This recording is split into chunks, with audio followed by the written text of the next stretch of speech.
Como é que vocês estão aí? Espero que esteja tudo bem.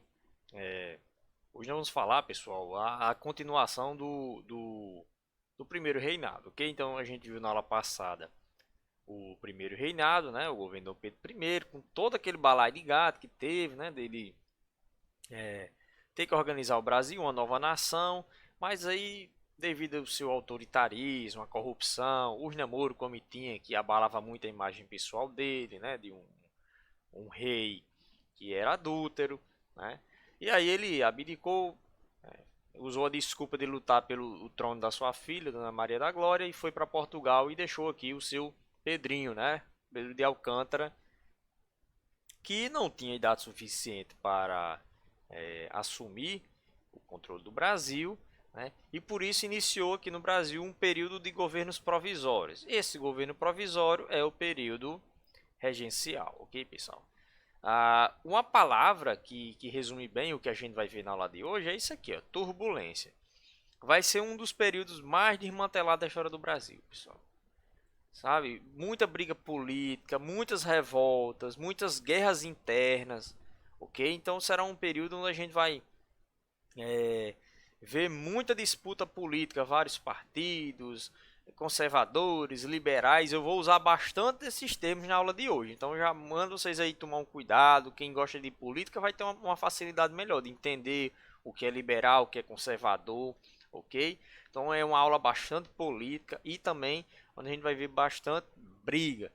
Beleza? Desculpa aí, a minha voz tá meio ruim, é que eu acordei com corona. Mentira, acordei corona, mas acordei ruim da voz. Então vamos lá. O turbulento período regencial, ou seja, um período provisório. Regencial vem de provisório. Então vamos lá, né? Tá aqui o nosso querido imperador, futuro Dom Pedro II, que aqui era só Pedrinho de Alcântara, né? Ele estava sendo cuidado aqui, ou famílias e amigos do Dom Pedro I, que foi embora e deixou o menino aqui para que o Brasil continuasse tendo alguém da linhagem real portuguesa aqui, né? E ficou aí, ok? Então o período regencial é o período de transição, né? O período aí entre o primeiro reinado até o segundo reinado. Primeiro reinado, governo de Dom Pedro I.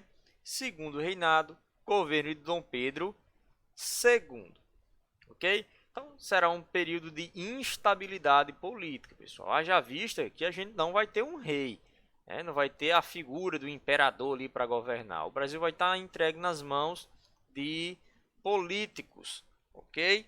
Então,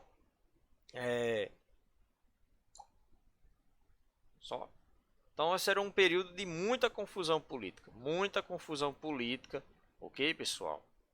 Então, a gente é tanto que quando a gente olha para o Enem, 70% das questões sobre período regencial é sobre as revoltas regenciais, ok?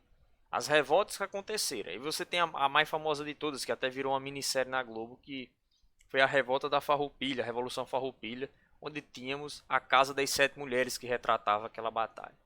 Mas antes de chegar nas revoltas, vamos falar sobre a parte política. Ó, nós vamos dividir o período regencial em em quatro pedaços, ok? Nós vamos ter uma regência trina formada por três políticos, que a inicial ela vai ser provisória, só para organizar. Já que o imperador tinha ido embora, precisa de um governo provisóriozinho para organizar aqui. Vamos fazer o que agora? Depois da trina provisória, nós vamos ter a trina permanente. Essa daqui é oficial. Só que vai vir um ato adicional nesse ano aqui, em 34, ou seja, é uma nova lei, como se fosse uma emenda constitucional, que vai acabar com as regências trinas e vai dizer, não, tem para que três governando, não, vamos fazer só uma. Aí vem a regência una, que é onde uma única pessoa manda no Brasil. E aí vai ter a primeira, que é do padre Feijó, né? E depois ele vai renunciar e nós vamos ter quem? A una de Araújo de Lima. Agora preste atenção nisso aqui, pessoal. Ó, essa chave aqui está mostrando que nessas três primeiras regências, a trina provisória, a trina permanente e a una de Padre Feijó, houve um avanço liberal aqui no Brasil. a galera se aproveitou que não tinha imperador e aquelas pessoas que defendiam a democracia, a liberdade das províncias, né? Não queriam que o governo tivesse só na mão do imperador. Vão fazer um governo bem liberal. Então nós temos aqui nessas três primeiras um avanço liberal, onde as províncias terão muito autonomia. Mas já na última regência nós temos o quê? Um regresso conservador, ou seja, Araújo de Lima era um cara que queria governar, aí queria que o Brasil voltasse aos padrões monárquicos, onde o imperador governasse, né, tivesse um punho mais forte, onde todas as decisões da nação partissem da capital, Rio de Janeiro. Então nós temos três regências liberais e a última, preparando o Brasil para o retorno do rapazinho aqui, vamos ter um governo conservador, ok? Um governo mais rígido. Então são 4 regências, 3 liberais e a última conservadora. Beleza? Ó, existiam 3 correntes políticas naquele período. 3 partidos políticos. Então você morasse no Brasil naquele período e você tivesse aqui, tivesse que escolher um lado político, você ia ter que escolher entre esses 3 aqui. Vamos ver logo aqui os primeiros 2. Né? Os mais conservadores, os que estavam mais pelo lado de ter um rei no Brasil e um rei forte, eram os restauradores ou caramurus. Esses aqui eram os mais conservadores que tinham. Não queriam mudanças radicais no Brasil, queriam que as coisas continuassem como elas eram. Quando eu falo conservador, pessoal, entendo no sentido de conservar o que já está. Ok? Então, quem eram os restauradores e os caramurus? Vamos lá, eram portugueses, portugueses que moravam no Brasil, então queriam sempre ter essa influência de Portugal aqui. Descendentes de portugueses e burocratas, ou seja, políticos, funcionários públicos, ligados ao antigo governo de Dom Pedro I. Ou seja, era a turminha de Dom Pedro I. Aquela que fez a Constituição de 24, que criaram um poder moderador, que estava acima de todos os 3. Os caramurus, pessoal, eram as pessoas que queriam um imperador forte, mandando em tudo e acima de todos, ok? Eles eram contrários a qualquer reforma política, né? Não tem para que mudar nada não, tá muito bom do jeito que tá, vamos deixar esse menino aí criar bigode, vamos botar o trono ele em cima do trono e acabou-se, né? Então eles eram os conservadores, defendiam o absolutismo, né? Uma postura de um rei que manda, um imperador que manda em tudo.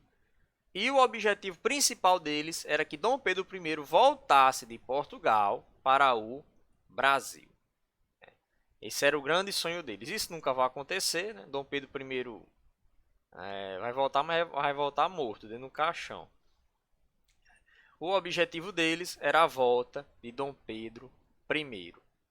Okay? Eles tinham esse sonho utópico de Dom Pedro resolver suas questões ali em Portugal, derrotar o irmão, entregar o trono à filha e voltar para o Brasil para voltar ao que era antes. Saindo um pouco dos conservadores, a gente chega na parte dos liberais. E existiam 2 liberais aqui, 2 grupos liberais. O primeiro grupo deles eram os liberais moderados, né? Também chamados de chimangos. Nesses apelidos, caramuru, chimango, pessoal, mesmos apelidos que a gente encontra na nossa cidade. Bicudo, bacurau, essas coisas, sabe? Os partidos políticos ganham apelidos. Isso é de muito tempo. Aqui no Brasil, tá aí, vocês estão vendo, há mais de 200 anos já tem esses apelidos. Os liberais moderados, os chimangos, eram proprietários rurais do Sudeste, né? Pessoas que futuramente vão abandonar a cana-de-açúcar e vão partir para o café, grande combustível econômico brasileiro também, já na entrada do século XIX e XX. Eles eram monarquistas, ou seja, eles queriam um rei. Só que o rei desses aqui não era um rei absoluto, era um rei constitucional, era um rei, mas era um rei que seguia ordens, que obedecia a uma constituição. Eles queriam um rei, mas não queriam um rei que pudesse fazer de tudo e mandar do jeito que quisesse. Eram escravistas, tá?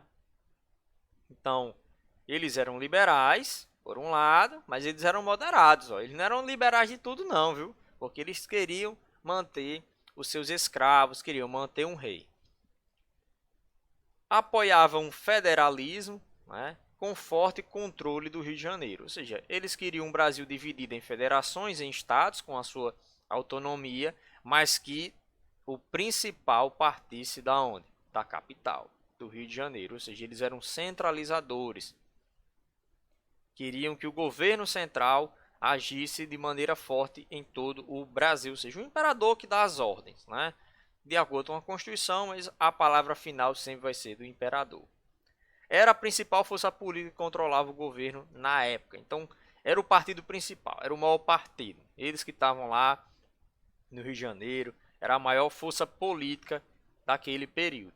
Esses eram os liberais moderados. Além deles, vão ter os liberais exaltados. Esses aqui, pessoal, não tinham conversa com o rei não, viu? Se os moderados ainda tinham diálogos com o rei, queriam um rei ali que mandasse e tal, os exaltados, a palavra já está dizendo, eles são bem mais radicais. Eram chamados de farroupilha lá na região sudeste, ou jururubas, né, na região sudeste. Então isso aqui tem logo dois apelidos. Eram proprietários rurais de regiões periféricas, ou seja, regiões longe da capital. Você pega Maranhão, Rio Grande do Sul, você pega o Amazonas, o Pará, até aqui a região do Nordeste. Os estados mais longe da capital, né, que tinham menos influência da capital, porque viviam muito longe, naquela época não tinha internet, as comunicações eram muito complicadas.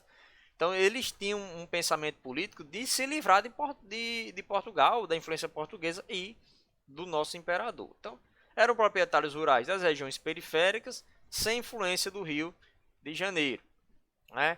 Também era formado pela classe média urbana, trabalhadores, né? E setores do exército.